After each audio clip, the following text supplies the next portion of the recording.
చీమని కప్ప తినేస్తుంది. కప్పని పాము మింగేస్తుంది. పాముని ముంగిస చంపేస్తుంది. ముంగిసని పిల్లి చంపేస్తుంది. పిల్లిని కుక్క తినేస్తుంది. కుక్కని పులి తినేస్తుంది.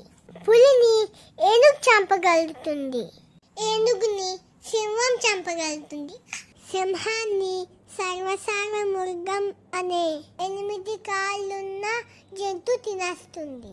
ఆ జంతువుని కారు మేఘాలు కమ్మేసి చంపేస్తాయి. మేఘాలు గాలికి చల్లాచెదురైపోతాయి. గాలిని అడ్డుకుంటాయి పర్వతాలు. పర్వతాలను ఛేదించగలదు వజ్రాయుధం. వజ్రాయుధం ధరిస్తున్నాడు ఇంద్రుడు.